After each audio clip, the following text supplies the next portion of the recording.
Hello everyone, I'm here to teach you guys how to drive a stick shift car.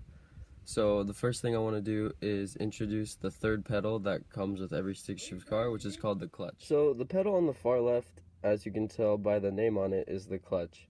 And according to Napa Know How blog, the clutch's role is to separate power from the transmission to the engine. So step one to drive a stick shift car is to get the car started, obviously.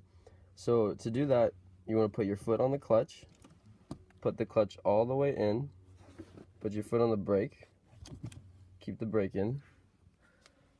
Make sure that the stick shift right here is in neutral, and it's in neutral when you can do this, and it's not, it can go left or right. And then click the ignition.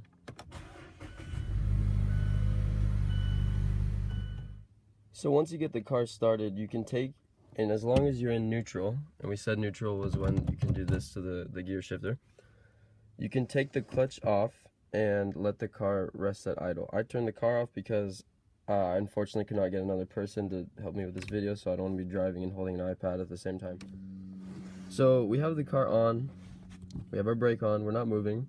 If we want to start moving, what you have to do is put the clutch in, go to your gear shifter, put your shifter in 1, and the only time you can shift gears is when the clutch is in, so that's why we can put it to first. And when it's in first, we let off the brake, go on the gas, just a tiny bit, and slowly release the clutch to start the car. So when you're in a low gear, you have a lot of torque, and when you're in a high gear, you have low torque, but you usually go faster. And Learn Engineering says that when you want to have higher torque, you need to go in a lower gear, and that has to do with the fact that there's an equation that says speed times torque is equal to power. So if you want to get high power output at a low speed, you're going to need a lot of torque. So you use low gears when you have to go like up a hill, and you use higher gears when you're like on a flat or going downhill for more speed. To get into higher gears, you can imagine we're driving, right? We have our foot on the gas, we're in first gear. To get into second gear, you let off the gas, you put the clutch in. Once the clutch is in, you shift the shifter down to second, and it has marks there to show you. And you slowly let off the clutch, and as you do, slowly put the gas back on. And now you're in second. So just a comment on the clutch of this car, it's a Mazda 3.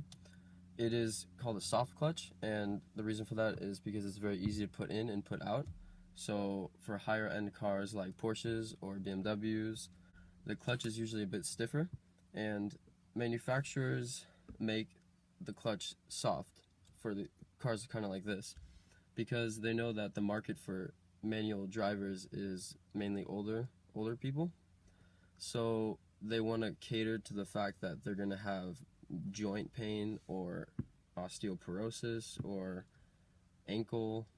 low ankle flexibility or whatever it is. So the clutches on these soccer mom cars are very user friendly. I'm gonna upshift to third to demonstrate upshifting one more time. So I'm in second, I have the gas on. I want to upshift to third, I take the gas off, I put the clutch in, I upshift to third, I slowly release the clutch, and I give it some gas. If you're on the gas, you're in third gear and you're moving, all you have to do is press on the brakes. And if you get too slow, you're gonna have to put the clutch in, downshift to second, and slowly release the clutch again.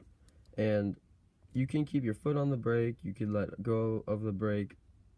It really depends on the situation you're in. We're in second gear now. We're slowing down. To get the car to stop, what you want to do is put the clutch in, get it in neutral, take the clutch out, and apply the brakes.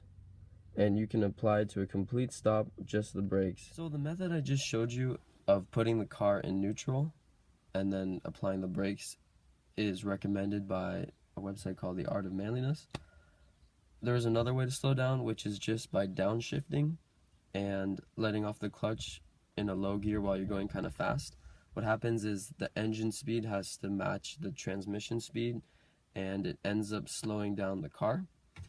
It does create more wear on the clutch, but I think it is one of the most fun things about driving a stick shift car. We're in neutral and we're ready to turn the car off. So we have the brake on, we're in neutral to turn the car off, put the clutch in, press the ignition key, put the emergency brake on, I just started moving, and put it in first. Jumi Kim from Capital Dream Car says to put it in first because if the emergency brake goes, the fact that the engine is in gear will prevent the car from moving. Guys, I hope you liked this video. I am by no means an expert on cars, so if I messed up as far as damaging components of any of the methods I just said, please tell me so I don't damage my car. And I hope that you can use this skill for learning or for improving your driving.